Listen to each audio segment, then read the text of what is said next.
E aí, gente, tudo bem? Sejam bem-vindos e bem-vindos a mais um Café Dialético de Dia dos Professores. Dia dos Professores é dia 15, é isso, né? Acho que é, né? Nossa, tem um pelo de cachorro aqui. É Dia dos Professores é dia 15, mas eu tô aqui para falar um pouquinho sobre isso e o que que essa data representa para mim. Acho que deve representar também para vários outros professores que devem e professoras que devem aí se identificar. Eu poderia trazer uma caneca que eu tenho, que eu gosto também, mas que é de professores, tá? Porque tem uma frase escrita aqui, mas é que eu comprei essa ontem lá na Liberdade. Eu e meus irmãos, a gente comprou uma azul e uma preta, pra gente tomar juntinho. Não que uma tenha um do outro, enfim. Mas o áudio está latino, até outra coisa, se o áudio ficar estranho, voz mais anasalada, é por conta dos cachorrinhos que estão agitados e por conta do. Eu tô com o ar-condicionado aqui atrás, vocês estão vendo? Ligado?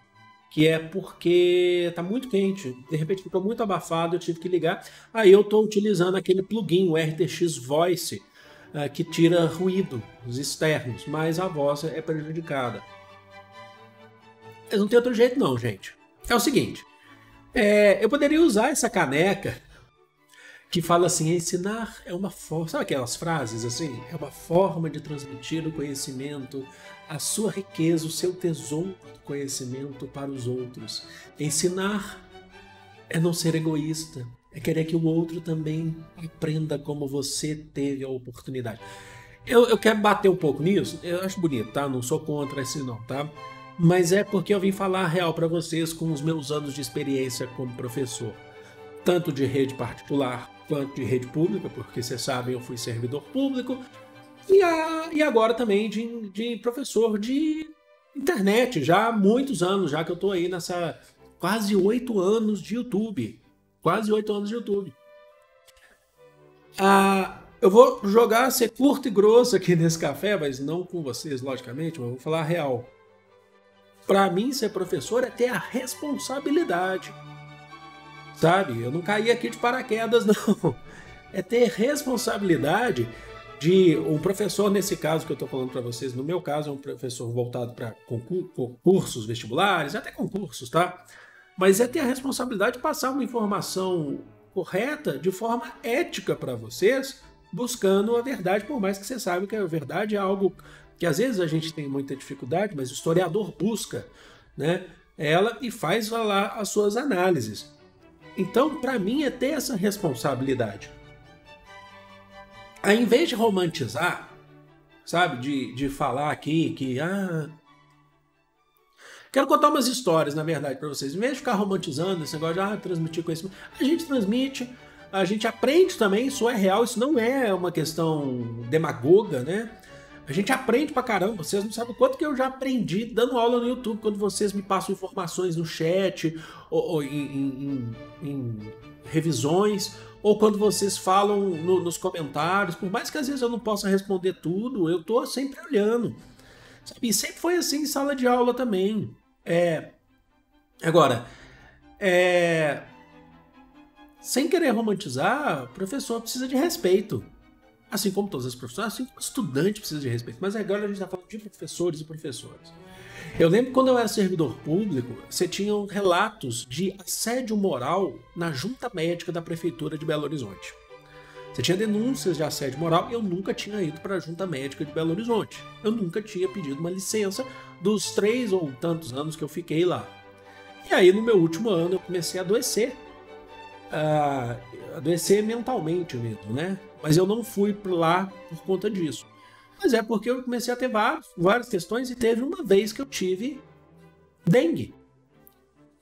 E você sabe que o diagnóstico da dengue ele demora um pouco para sair, alguns dias e tal, mas foi constatado que eu tive dengue. Fui lá e consegui um atestado de 1 semana, porque eu estava dengoso, estava com dengue.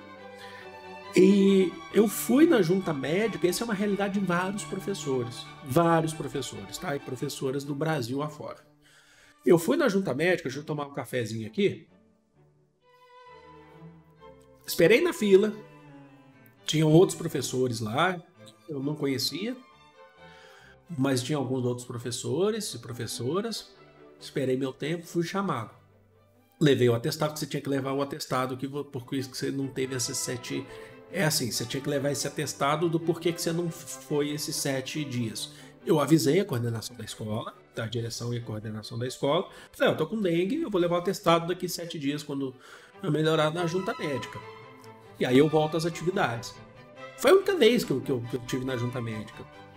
E eu fui. Na hora que eu cheguei, lá, a médica, ela olhou o atestado, olhou pra mim e falou assim, é mentira. Eu falei, não é possível. Assim, então os relatos são reais de que há um assédio moral de médicos duvidando de professores.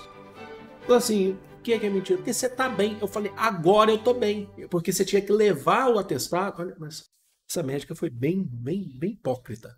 Você tinha que levar o atestado depois da licença. É assim que funcionava, tá? Depois que você tirasse ali os dias.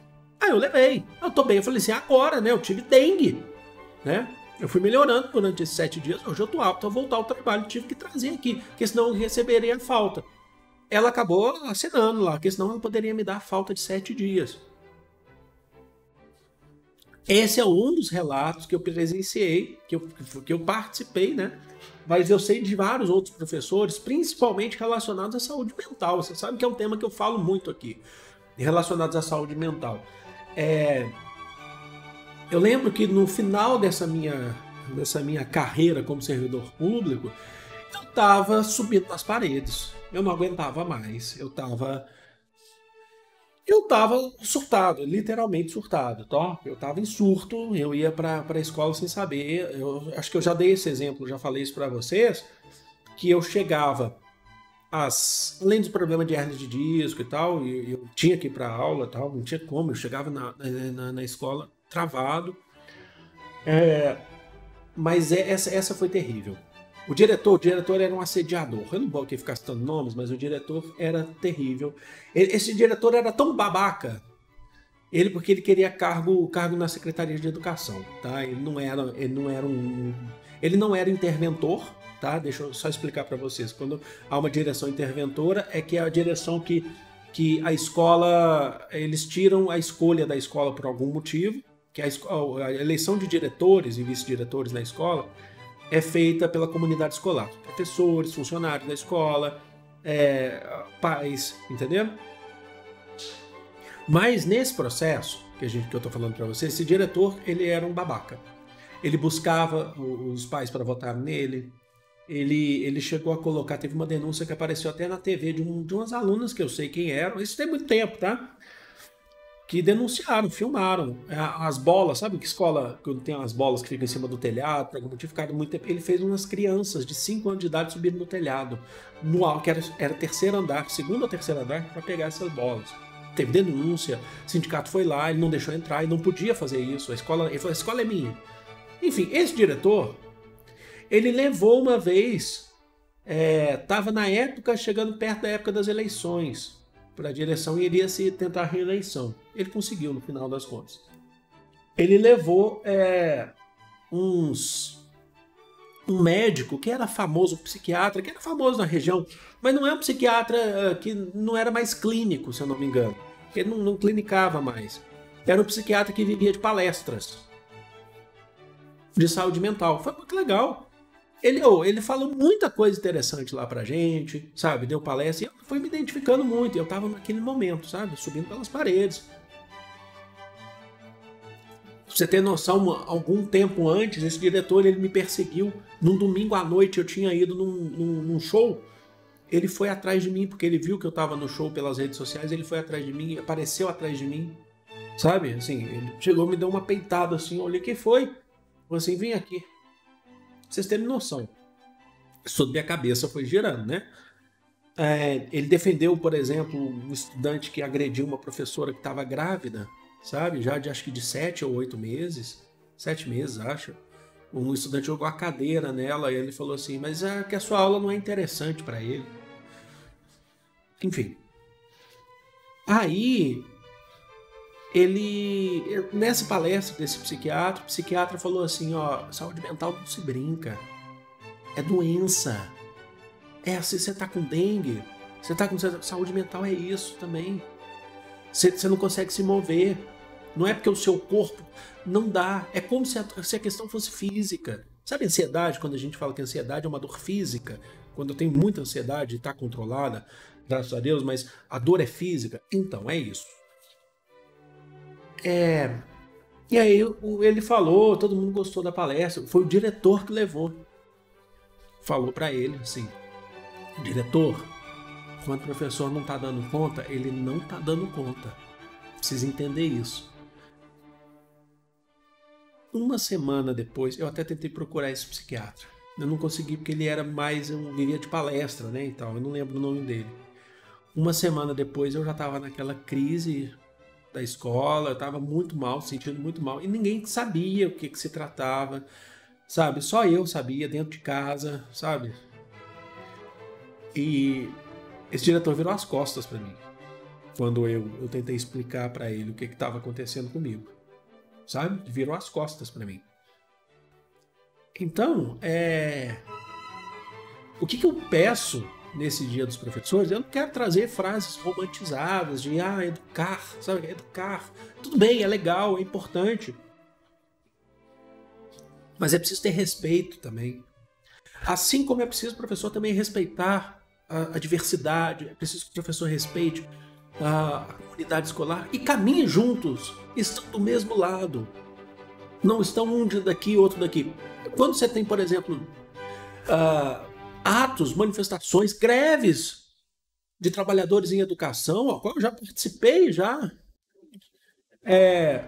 em outros tempos, muitas vezes a própria mídia falava que a gente estava errado. Tentava mostrar, assim, em vez de dar a notícia do porquê as reivindicações, que não era só uma questão de salário. O salário é fundamental, porque é pelo salário que se tem alimentação, que se tem moradia, que se tem saúde. E isso ajuda você a trabalhar melhor, com mais tranquilidade. Aquele que tem um salário baixíssimo, ele não consegue desempenhar a sua atividade com exatidão.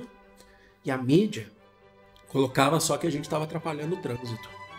Esses professores atrapalham. Os professores aqui na via tal estão atrapalhando o trânsito. E a gente...